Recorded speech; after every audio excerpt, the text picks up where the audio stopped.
¿Tienes algún ejemplo muy claro aquí en Centroamérica, donde haya funcionado eso y donde esté muy claro esa cuestión? Pues yo creo que los expertos en Ajá. Centroamérica son Franklin y Mijael. Yo, A ver, Franklin, entonces cuéntanos tú. No, en Centroamérica no, hay importantes experiencias en Guatemala, Nicaragua, algo que se ha desarrollado como políticas públicas de promoción a la micro y pequeña empresa. Nosotros vemos hacia Sudamérica más desarrollo en ese campo, es decir, Perú tiene un marco de legal que promueve la microempresa muy importante.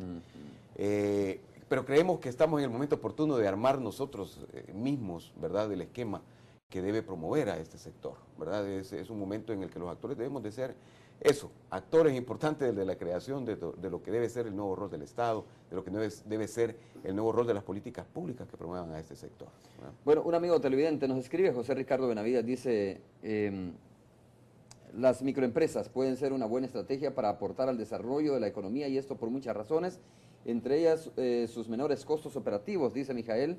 Sin embargo, el gobierno debe establecer políticas de apoyo que le permitan su rentabilidad, especialmente en acceso a la tecnología y conocimiento científico con productos de alto valor agregado en el mercado mundial. Bueno, en realidad depende de una serie de aspectos. La política de fomento a la microempresa es algo que tiene que pasar en las condiciones actuales. Y hay otras medidas que realmente no están dirigidas a la microempresa y que pueden tener una influencia sumamente grande sobre el desarrollo. Ejemplo, educación. Si todos aquí que están en la microempresa o todo el mundo en ese país tuviera, por ejemplo, un nivel de educación y capacitación como es, por ejemplo, en países europeos, los saldría mucho más fácil de mantener de forma exitosa su empresa. Eso está claro, porque el éxito no solamente se aprende en poco tiempo, sino también está basado en todo el conocimiento realmente que reúne el empresario, la empresaria. Por eso hay que ver que la limitación principal del país o del desarrollo de la economía está realmente en la base educativa. Ahora, hemos hablado poco de la capacitación, Franklin, que es importante. Fíjate que muchos gobiernos ven hacia arriba, pero poco hacia abajo, ¿no? Correcto. Es decir, cómo desarrollar, por ejemplo, la base productiva del país, y perfectamente la microempresa, esos esfuerzos pequeños, pueden ser la base del desarrollo económico de un país. Sí. Pero muchos gobiernos solo ven de la cintura hacia arriba, pero no de la cintura hacia abajo, donde también hay un tejido productivo muy importante. Y cuando ves hacia abajo, ves claramente la necesidad de la capacitación, por ejemplo, la necesidad de preparar a la gente para desarrollar estos esfuerzos. No, eso es correcto. De la cintura hacia abajo se ha visto poco en este país. Y yo te voy a decir algo, y son datos importantísimos que hay que tomar en cuenta. El sector de la micro y pequeña empresa da más de 1 millón de empleos en este país. Y ahí la concentración fuerte es la microempresa. Cerca de 850,000 empleos en este país. Por lo tanto, es un sector que tiene un rol importantísimo. Siempre he dicho de que el mayor empleador de El Salvador en sector es la micro y pequeña empresa, no hay que equivocarnos. Pero sin embargo, en el tema de las políticas dirigidas hacia el sector no ha habido la atención que merece. Y ahí encontramos por eso que, tal y recogiendo un poco lo que dice Mijael, el 20% de los microempresarios no cuentan con estudio educativo adecuado. O sea, nunca han ido a la escuela. El 56% han completado secundaria y nada más. Entonces hay un desafío como país también, porque la microempresa recoge todos esos elementos y deficiencias que tiene como país en cuanto a facilitar su actividad económica. Falta capacitación, falta procesos educativos básicos, el tema de la seguridad. Recordemos también que la microempresa en muchos lugares es la principal víctima de la delincuencia, de los sobornos, de todo este tipo de flagelo que sufre la sociedad. Si no superamos esos elementos, siempre va a haber un lastre para poder desarrollar al sector. Por eso... Sí. Y en este momento yo insisto mucho porque es el escenario que tenemos encima y es el escenario que vamos a tener que manejar en los próximos años. No sé cuántos años va a durar esta crisis. En Estados Unidos hay bastante optimismo cuando se dice que en un año o año y medio va a estar superada la situación. Pero fíjate que las principales víctimas de un entorno como el que tenemos en este pueden ser las micro y pequeñas empresas. Correcto. Te doy un ejemplo. En el país recientemente se aprobó un préstamo internacional, no recuerdo la institución financiera en este momento, que se gestionó una buena cantidad de millones. Y bueno, y se dijo que esa plata iba a pasar a distintas esferas, ¿no? Por ejemplo, se iba a transferir plata para las microfinancieras del país para que puedan bajarla también, para que vaya, como decimos, de la cintura hacia abajo.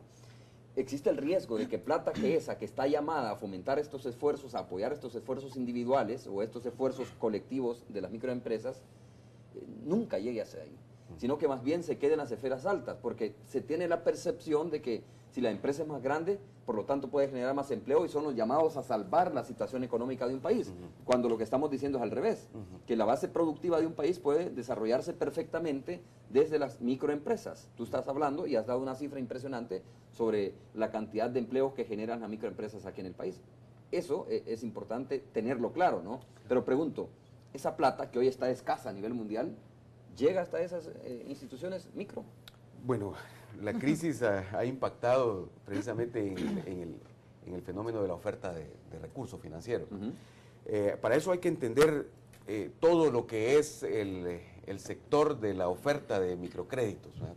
Y está constituido por muchos ámbitos. Si te refieres a los préstamos que hace poco se gestionaron y que una parte de esa se conversó que debía llegar a la microempresa, hasta el momento no conocemos nosotros de que eso haya sido así. Si se logra de que parte de esos recursos se preste a los actores que estamos en este mundo, y estamos hablando de instituciones diversas que pueden estar dentro del sistema FEDECrédito, dentro de las cooperativas federadas, dentro de las ONGs o cualquier institución, incluso dentro de las que están de ASOMI, te aseguro que esa plata sí va a llegar al microempresario, porque ese es el rol fundamental y nosotros conocemos a nuestros clientes como sector y sabemos a quién le tenemos que dar y en qué momento el crédito, y seguramente va a llegar ahí. Pero si se le da a otras instancias que no conocen tanto a este sector, no va a llegar.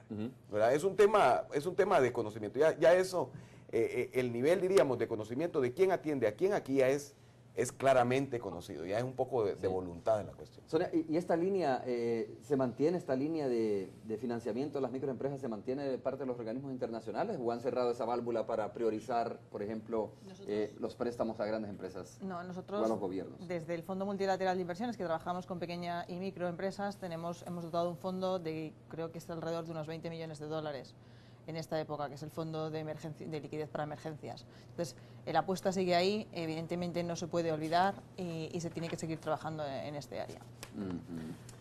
Mijael.